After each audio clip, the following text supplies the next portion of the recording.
Hey, welcome to Sports and Politics with T. I am your host, Tanya, and I just want to say happy Monday to everyone. Hope everyone's had a great weekend.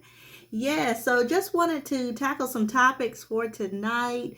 I wanted to kind of elaborate on some things that we had talked about last week and also kind of talk about some new things that kind of just developed. And so, but anyway, I hope everybody's doing well. Again, thanks everybody who has commented on my channel, who's done the likes and the sharing. Thank you so much for all the feedback and all the questions and just everything. I appreciate it all.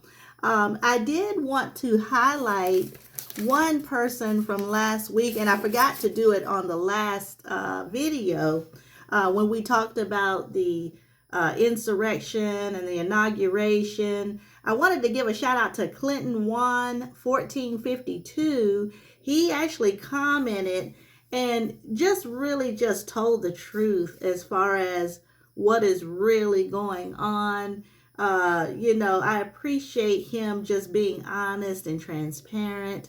And again, Clinton 1452. Thank you so much for just giving those, just what you were feeling, the same thing that I was feeling. That just feels so good to know that there's people out there that think the exact same thing. Now, I do admire other people's comments, and I do admire and appreciate everybody's feedback. Okay. So, but I was meaning to do that last week, and I definitely wanted to at least, give him a shout out on this particular video.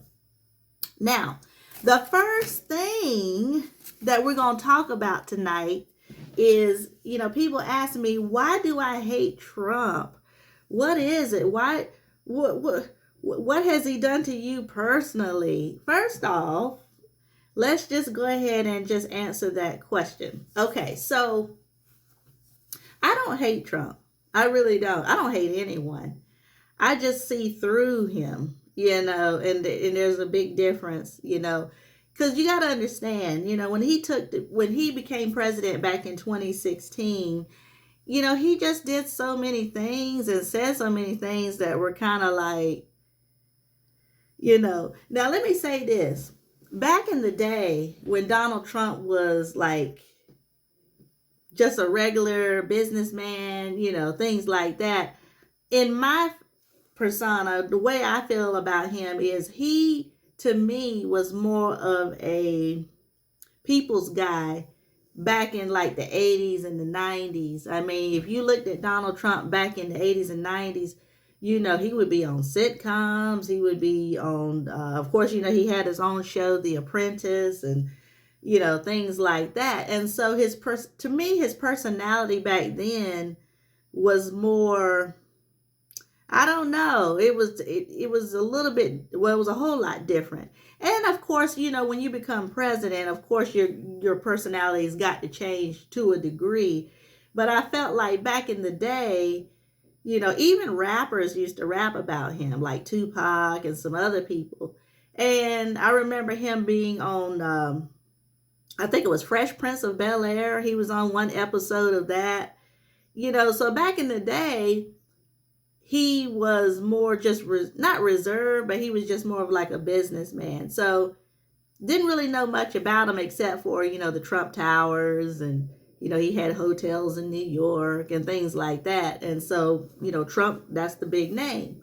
But when he became president back in 2016, I felt like his personality shifted to the degree where it was like, I don't even recognize him anymore, And then when he started, like, I remember he made a joke and he was talking about people with disabilities. He made fun of somebody with disabilities. He put down the military, with John McCain, calling him a loser because he, just crazy stuff. And I'm thinking like, well, what president is going to talk about somebody who served in the military? And he said some things about black people too, talking about Africa as a shithole country, and, look at my black friend out there. It's almost like Why do you have to announce, like, everybody can see that person is black, but I feel like he just, over time, he just kept doing things, and I'm just like, not to mention his history. He, back in the 70s, he didn't rent to African American people his apartments, him and his father. And of course, the case with the 5 innocent guys, the Central Park Five, they were innocent, and he pretty much wanted them under the jail. So I was kind of like, they were proven innocent, and he still wanted something done. So it's just been one thing after another. But in my heart, I really actually don't hate Trump. For me, in my eyes, I feel like he just looks out for himself. He looks out for his pockets, whatever opportunity is going to serve him. And I mean, as a businessman, of course, you're going to want to make money. But as far as a president, you should be thinking about all people. And I just think if he's not getting anything out of it, he's just not going to do it, even if it's going to benefit America. So that's all I'm going to say about that. I don't hate him. I just kind of see through his persona. Okay. Let me just say it like that. No different from Hillary Clinton. No different from Kamala, because Kamala has done some things too that I was kind of like, for instance, and we're going to talk about the Democrat side too. But tonight I wanted to kind of, go over Trump. So, Hillary and all of them have something that, we can kind of see. And, you give people grace. You understand everybody's human, but some things you just can't joke about, and I felt like he's done more to put down people than to bring people together. And that's another thing that I look for in a president. I just don't see him unifying everyone as one country. So I feel like he's more divisive, and he brings more division when it comes to, him and his party. So that is just my opinion, and y'all can let me know what you think. Like I said, all of them got something. Kamala's got something too. She did pander a lot last year, but all of them pander. So, they all do it. They do what they have to do to, win the election. But anyway, let's move on to the topic at hand for tonight. And the first topic we're going to talk about is the Maga Granny. Yes, you heard it. She's ex-MAGA. She was one of the January 6ers that took, she pretty much was there on January 6th. And I just want you to hear her story. I want you to hear how and why she's no longer a part of MAGA. And also why she's refusing pardoning with Trump. Okay? She's like, she's standing on business. So I want y'all to just listen to what she has to say, and then we're going to break it down. Okay. I think everybody would know, but of course it would be a slap in the face to the Capitol Police officers, to the rule of law, to our country. Look, I pleaded guilty because I was guilty. Why would I want a pardon if I said I was guilty? They're trying to rewrite history, and I would be a part of their history, which is all lies, saying, yeah, I'll take this pardon because the DOJ was weaponized against everybody, right? Which we know is not true. DOJ is not weaponized against Pam Hemphill. I pleaded guilty because I was guilty. Period. It's that simple. Who's trying to rewrite history, Pam? The J6 defendants, Trump, first Trump, the J6 defendants, all their family members, all their enablers, all of them, even the Republican Party, trying to gaslight us, put it behind us, let's stop talking about it. And I've been screaming out for a year and a half, trying to bring evidence that every lie they put out there, every single one has been debunked. And I've got a lot of that information from the sedition hunters, serious researchers, and some Democrat people that I've become friends with. And once I realized, personally, when I discovered a lie, oh my God, this has to stop. This narrative has to stop. How did you get caught up into this? Were you you were a Republican, right? Are you still a Republican? No, I voted for Harris. I'm now a Democrat. But you were a Republican. How did you become a member of the MAGA movement, Pam? Well, it's kind of a long story. I retired in 2011 as an alcohol and drug counselor, and I never was involved in any politics. Then I became a volunteer as a TV show host on a community program as a volunteer, trying to help heroin addicts in our community. Someone had heard about me doing that, called me out. It was the Mega Girls, and asked if I would come and interview people around them and interview what they're doing. So I said, yes, I would love that. I was bored, when you're retired, something to do. And I started going to all the events. And then I heard about Ammon Bundy. I don't know if you know about that one. But Bundy, I started following him because he carries a Bible, and they're all telling you that the Democrats want to turn this into a communist country. And here I am, not involved in politics.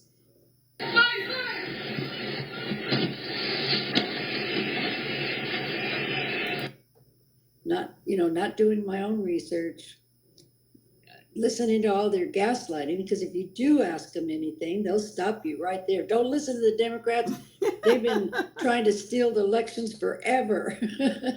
And you're not doing your own research, and I always regret that. Ammon Bundy is a militant. He's like a member of a militia, and he had been. There was at the National Refuge in Oregon. There was a standoff with Ammon Bundy, and so you got involved with him, and then you started listening to. Was it kind of like QAnon? Did you start just listening to conspiracy theories? No, the QAnon I always thought was kind of what's wrong. No, but I mean, did you start? You started to buy into the rhetoric, though, right? Oh yeah. Because they carry a Bible and they interpret the Constitution the way they want it interpreted. It's not the Constitution. But you don't know that. You're not schooled. You're not educated in that area. And you're just listening to people with 2 PhDs. I'm friends with the lieutenant governor here in Boise, Idaho. Why would you think they're lying to you or making things up? Yeah. Do you think that they make things up on purpose, or do you think they're actually just ignorant about it? If someone has a PhD, you would think that they're fairly intelligent, but do you think they're making it up, or they're lying, or a combination? No, they just have their own interpretation. They believe it. I can't speak for them, but when you do your research, you find out what they're telling you is not true. Yeah. And so you got involved. You became MAGA because you were the Maga Granny.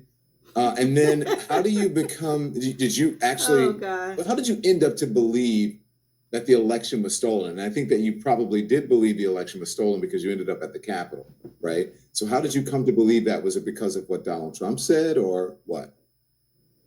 Well, yeah, everybody around you is trying to convince you. Because every time I would go to them and say, well, where's the evidence? I mean, where's the article? Who can I listen to? I want to know more about this. And of course, Giuliani and all the other people around him are saying the election's stolen. So you're not going to really question these people because they're not going to lie to you. President's not lying to you. I'm 71 years old, so I come from a different generation where you would never dream a president was a dangerous narcissist cult leader, so. That's interesting to hear someone who's a... Oh, wow. She just called him a narcissist cult leader. Look, guys. Now, I had to stop it because this is somebody who's 71, and she was in it.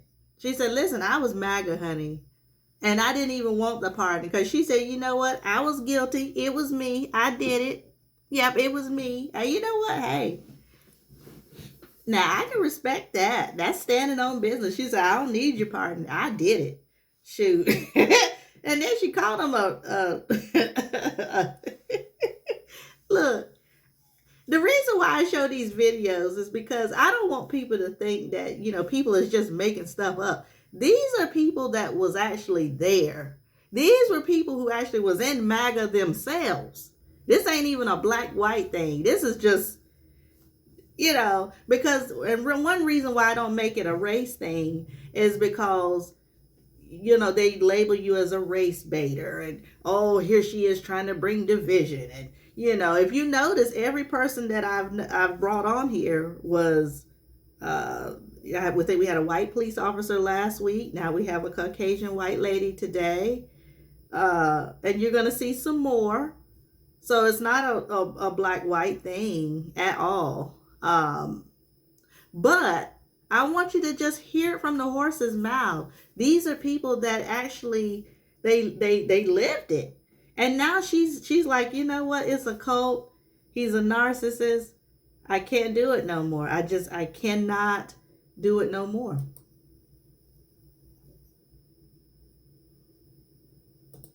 Oh, it's horrifying. It's horrifying. I don't know how else to put it. It's you just watch the comments on my Twitter page, but that's okay. I don't care. This is, when you leave a cult, they're going to come after you with everything they've got. Well, that's all right. Doesn't matter to me.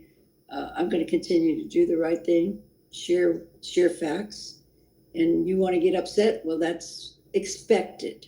Mm-hmm. When somebody's telling the truth and putting a light on your lies, I will continue, because they are lies. It's not my opinion that you've been wrong. This is a fact that I've done my research, and researchers have given me facts, and they don't like facts. Yeah, I was going to ask you, why are they? Did you hear what this lady just said? She said, honey, be mad, okay? It don't even matter, okay? We got to shine the light. I'm trying to show you. You heard it from her first, okay? You heard it from her first. Now, let's go to the policemen that were there, and I want you to see what they have to say about it, okay? Because trust me, they got a lot to say too, and I don't want you to take my word on it, because see, it's one of those things that you just got to see it for yourself. I mean, you just got to see it for yourself.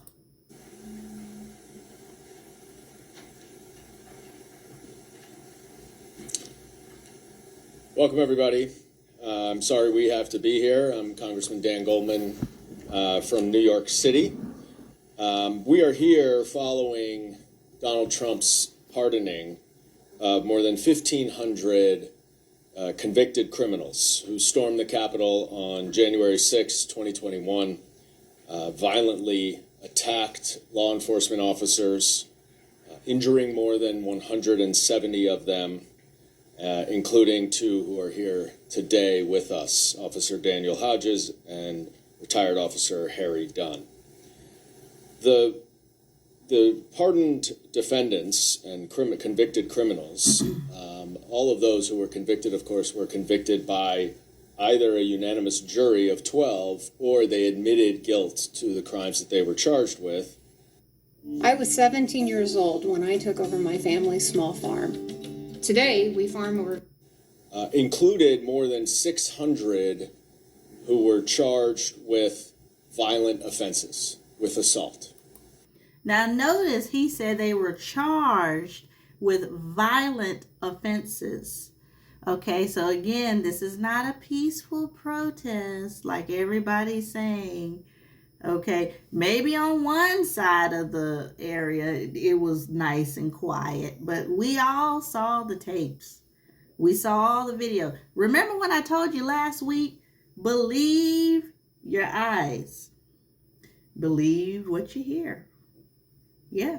If you heard it with your own ear, what I'm trying to say is, if it's in here and you see it with your own eyes, believe it. Yeah.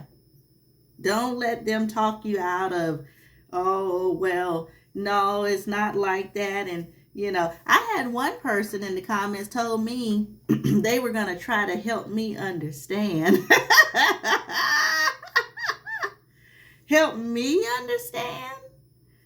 What is there to understand? I don't have to have a PhD for this. I don't even have to have a high school diploma for this. We see it. It's right on tape.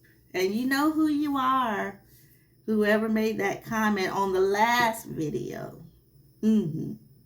Yeah, because see, on stage, these are attorneys on stage. Oh, yeah. And they're going to tell you, because I think that person was an attorney as well, but they're going to tell you what they have seen with all of this.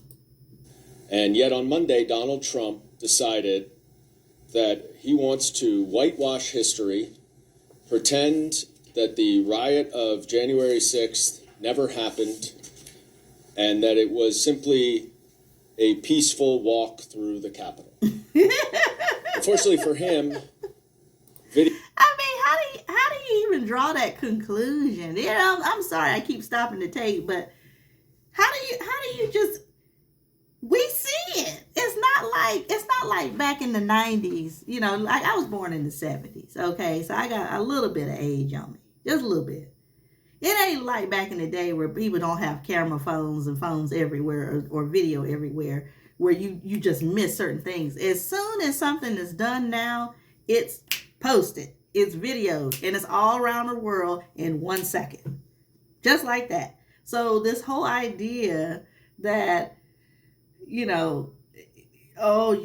that's not what it was, and that's a peaceful, because if that's a peaceful protest, what do you call everything else? You know what I'm saying? I mean, I'm sorry. Let's keep listening. Video and photographs don't lie. And we've all seen the video. We've all seen the video of Officer Hodges in the well of the Capitol having his gas mask ripped off. We've seen the video of Officer Fanone, who was carried outside and who was tased by one of the defendants, one of the criminals who was released. And not surprisingly, those who have been released have made their intentions clear. These are far-right, violent extremists who have been... Far-right extremists, y'all. This has absolutely nothing to do with the left. Okay? These people were outraged of the outcome of the election. They thought it was stolen, and they was trying to make their point, which failed. Okay? And people say, but he did such a good job, but then he would have got reelected the first time. All right, let's just stop all this chatter. Stop all the chatter, and let's look at the facts.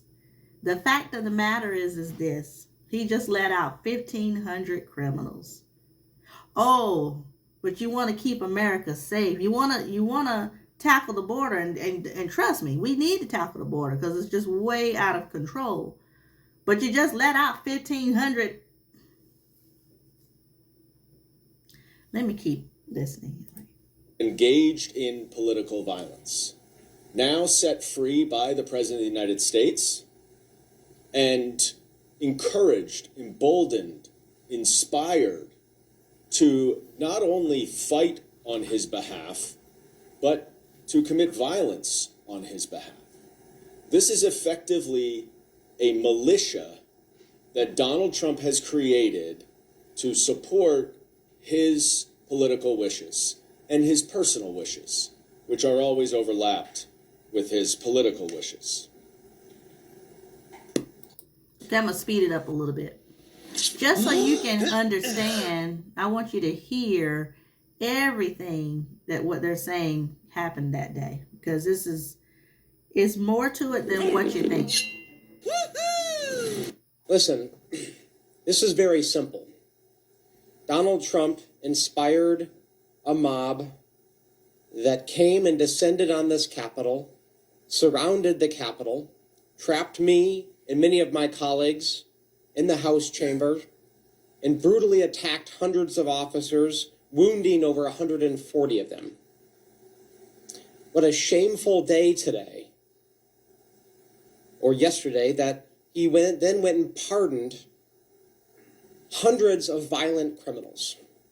Regardless of your political background, the letter behind your name. It shouldn't take any partisanship to condemn an act of pardoning violent criminals who brutally beat police officers.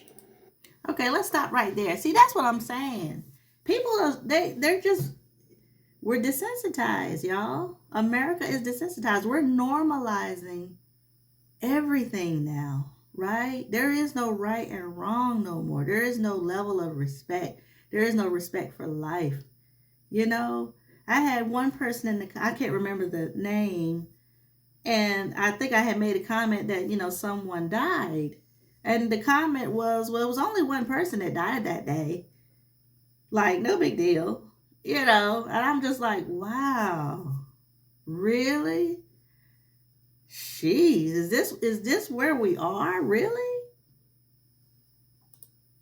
But that is exactly what happened. And we are going to retell that story over and over and over again, because it's what these officers standing behind me deserve. It's what the other officers who stand guard today deserve. It's what police officers around this country who put their lives on the line for our community safety deserve. Our backing and support when they do their duty, when they do their job every day, not the lawlessness, the chaos, and the disregard for order and rule of law that Donald Trump represents. Okay, so I'm going to stop right there. Let me just say this, because I'm showing you people who were there, okay? These are policemen that got attacked, all right? But we're supposed to be for the blue. You know, they're supposed to be protecting us, and we're assaulting our own police officers. Like, how does that work? You know, it's one thing to attack a terrorist or somebody that's attacking us from, you know, another country or something like that, but we're attacking our own police? I mean, these people put their life on the line every day, you know, and it's like they don't get paid what they're worth. And I'm not trying to make this like it's just Republicans, because trust me, you see assaults with police all over the United States. But on this particular day, you would think the White House would be like, you know, nobody's doing nothing there. That's like reverence. That's like, that's we don't touch that. You know, we don't go past that on the White House lawn, you know. So that's all I'm going to say. It's like on one end, we're trying to protect the borders, but then we got national terrorists right here in the United States that we just let out, you know, because people say, well, they're not terrorists.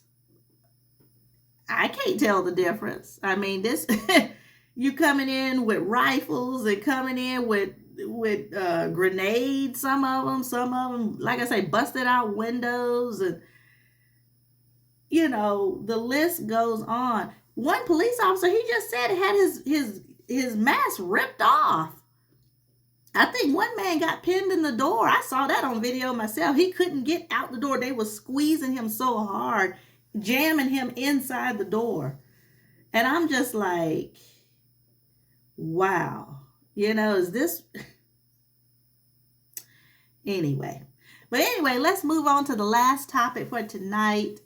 And it's going to be about the ICE renegades, or the people that is cracking down on the illegal immigrants.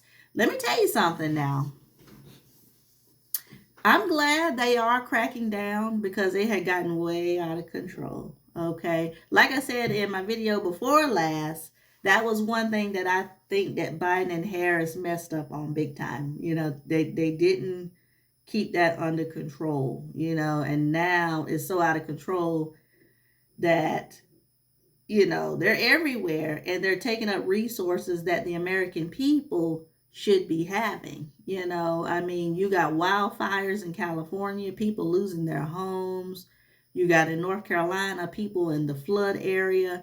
They haven't gotten not a lot of assistance yet. I did see Donald Trump go to California, and I think he met with Gavin Newsom.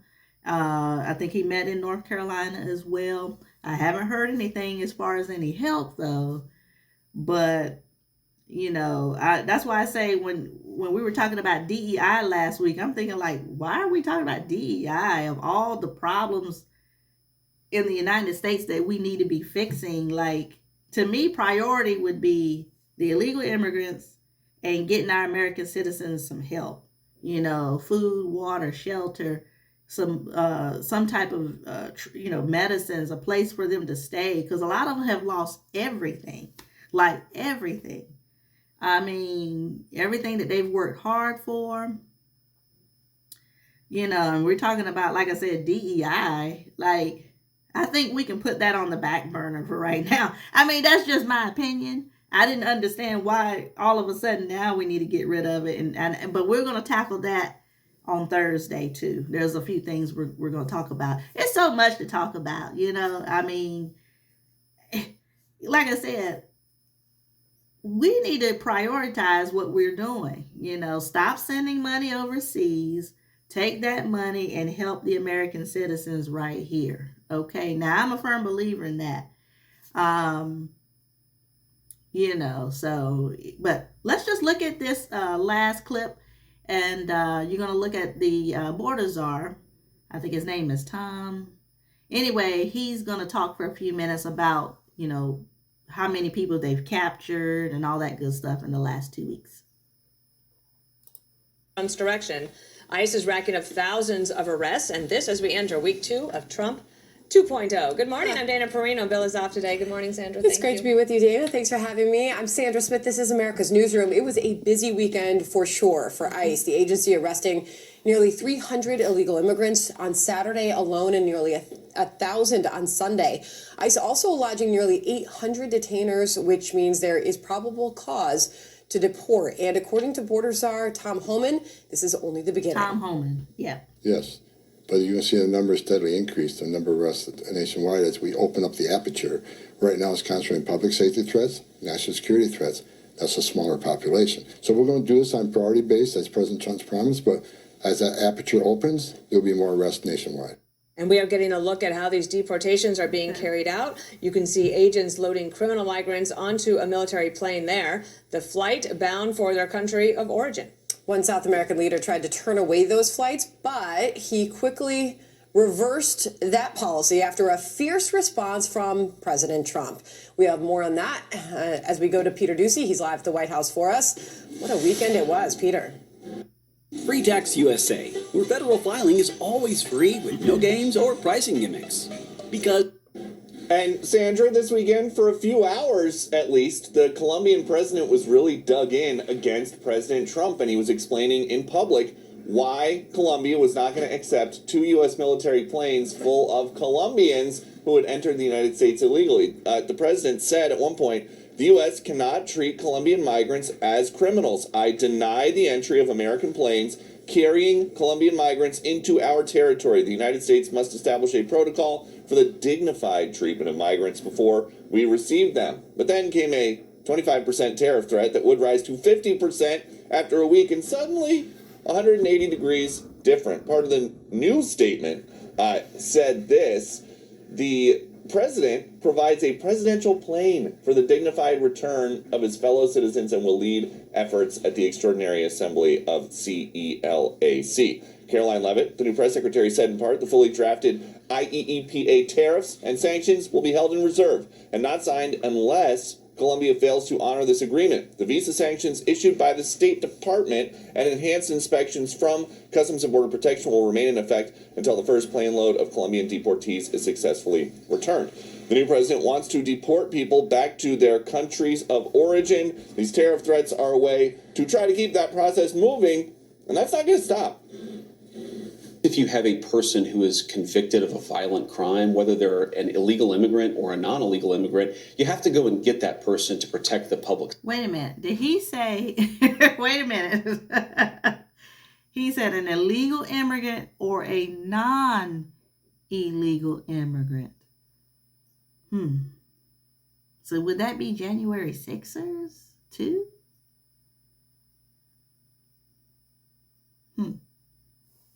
He said illegal or non-illegal immigrant. Oh well, let's keep listening. Safety. That's not unique to immigration. President Trump wakes up at Trump Doral in Miami today. Later on, a couple hours from now, he is going to huddle with House Republicans there to try to figure out what exactly they can and cannot stuff into this, what they call a big, beautiful spending bill. Sandra. No slowing. All right. Well, I just wanted you to see that, it has begun, honey. They are going full force all around the United States, capturing people. Some of them are doing like raids and they're popping off. They popping out the closet like Jack in the Box. No lie. They popping off. They just jumping out and just getting you. And I think they're going to target schools. They're going to target restaurants. They're going to target everywhere they can think of. So, I'm a firm believer we do need to get the illegals, especially the ones that are the violent ones, out. It's going to be kind of heartbreaking for the ones that have already kind of got themselves somewhat established as far as working, because some of them have already started working and tearing kids away from their parents and things like that. That's going to be a little tough too, but we got to stay safe. We got to do what we got to do to stay safe. The only reason I put January 6ers in the mix is because to me, they're a violent mob too, so, I don't show favoritism. I'm sorry. I don't care. They're Americans. I know they're Americans, well, that we know of. But they attacked our own government. Like, you know what I'm saying? Like, okay, yeah, we deport the illegal immigrants. They just trying to come over here, majority, for a better life. Okay, not everybody that's coming over the border is bad people. There's a good portion that is, but not all of them are. But you got the American citizens, or the ones that we think are American citizens, storming the Capitol and breaking out windows and terrorizing the federal government. Hey, like I said, I don't see the difference. I mean, why not lock and keep them locked up or we got to keep this country safe no matter what, whether you live here or not. That's my thing. I don't care. You could be from here or not be from here. That's what I'm trying to say. So, but anyway, y'all, I have enjoyed tonight, and y'all can hit me up in the comment section if there's some things you want to talk about. And I think on Thursday, we're going to talk about the Democrat side, because people are going to say, well, when are you going to tackle the Democrat side? Trust me, we're going to tackle the Democrat side because they got a lot of faults too. Okay. We're going to talk about some of the stuff they stand for and some stuff that I didn't agree with and some stuff that, it was a hard choice. But we will break it all down on Thursday so you can understand why I did what I did and why I voted the way I voted. But still, I'm still leaving it open to you guys. If there's some things you want to talk about, or if you just want to comment, definitely, hit me up in my comments. Again, thank you for all the comments so far on all my videos. And if you enjoyed this content, please hit like, share, and subscribe to further get the news out on this channel. And to keep aware of when I'm coming on, you can also hit the notification bell below as well. That way it alerts you every time I'm gonna post a video, or if I go live, you will be aware and you won't miss any of the videos. Okay, guys? All right, so catch me Thursday. I'll be back at 8 o'clock again, and we're gonna tackle again the Democrat side on some things that we're gonna tackle. Okay. So all right, well, everybody have a great rest of the night, and I will talk to you on Thursday night at 8 o'clock. All right, y'all have a great night. Bye-bye. Bye.